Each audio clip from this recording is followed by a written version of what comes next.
So Ranita, the last time you were on the show with your mom, we talked about the advancements in technology, and your mom was explaining how she used the digital platform Sharesource, and it really helped to keep her connected with her healthcare team. And of course, when you were on PD 7 years ago, you didn't have access to Sharesource. So can you talk a little bit about how you stayed connected and how you helped to keep yourself from feeling isolated? So for me, it was a lot of phone call appointments. My nurse would always call in. I would get phone calls. Okay, what is your weight today? What is this today? Because we have to check your weight, your blood pressure, how much did you drain that night? Get all the information from the machine. I'd have to go through my settings and write everything down in an old school logbook. And then when my nurse would call me, I would have to give her all that information. But now with my mom's setup, everything is all recorded in her machine. And with Sharesource, they have direct access. Sharesource transmits a patient's treatment data after completion of a dialysis session to the secure Sharesource platform.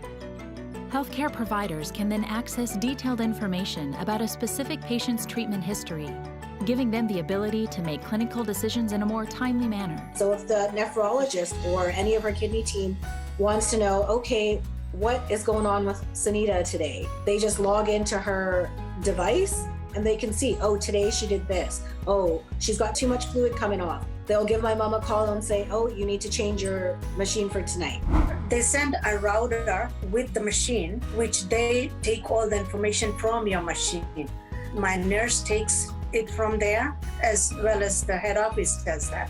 So they both take the information. What I did tonight, it will come on the machine and they collect it from there. And they watch it, they look at it. What time the machine beeped, what time, what recorded, how much fluid is taken out of me. And everything, it gets recorded, my weight and my pressure. I enter it. And so they look at it, and then my nurse adjusts from her office.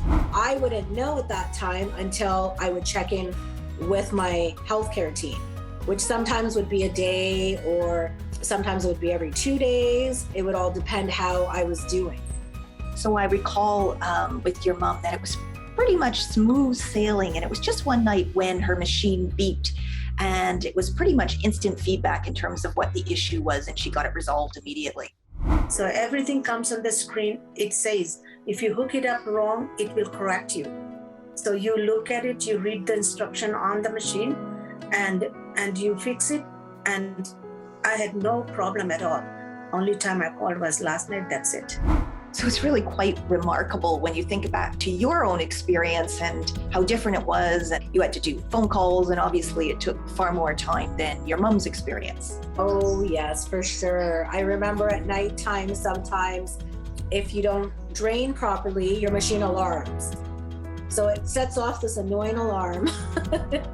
And I would have to go read the machine, try to figure out, is there a kink in my line? What is going on? Alarms would go off and stuff, which is alarming, and you're scared, in the middle of the night, your alarm's going off and you got to figure it out. I have my binder with my pages going step by step. What do I have to do? Where my mom just gets a phone call, or her machine will get a direct message. You need to drain, or there is a kink in your line. This is what's going on. And she knows right away, where I would have to problem solve. It is so easy to use. It tells step by step, anything goes on at night, it will beep, and you read the instruction on the screen. It speaks, actually. It says your patient line is off, you move your position or do whatever. It explains it to you. So that makes it very easy. I love this machine. So yes, technology has definitely gotten better over the past few years, for sure.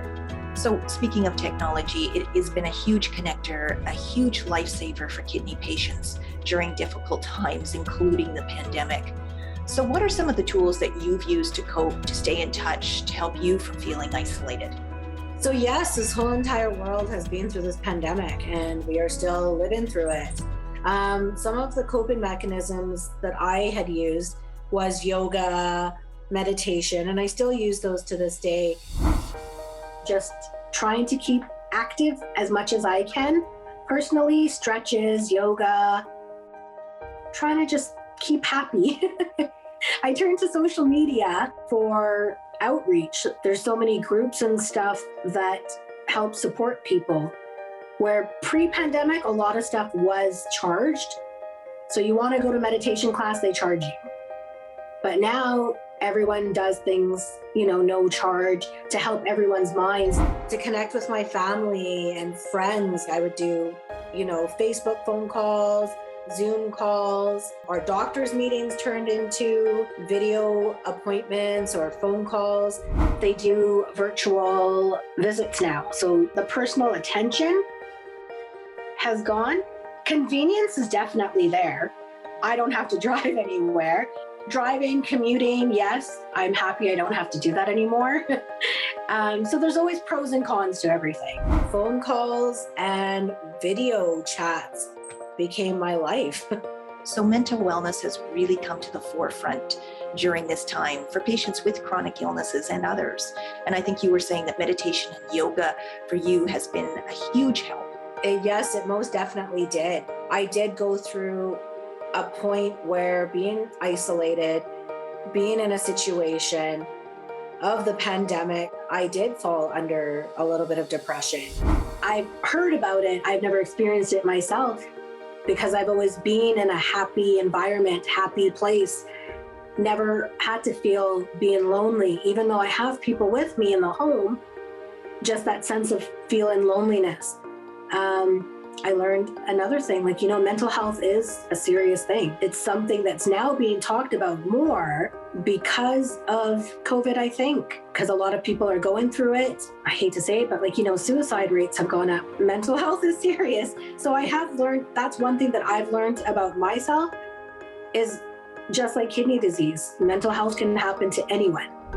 But being able to reach out to people via social media, join in support groups or, different kidney groups where people that are going through the same thing as me understand and everyone's there as support.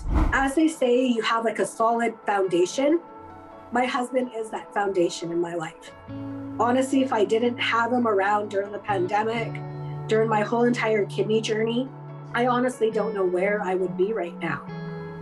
I personally I don't talk about it, but I have, gotten to that point where I was so down in my life when I was first diagnosed, before I was married and everything, where I was like, it would be easier if I just wasn't in this world anymore. And then after I met my husband, it's like someone will still love you, even if you have kidney disease, if you're struggling, there is always someone there. So yes, he is probably one of my biggest supporters through everything.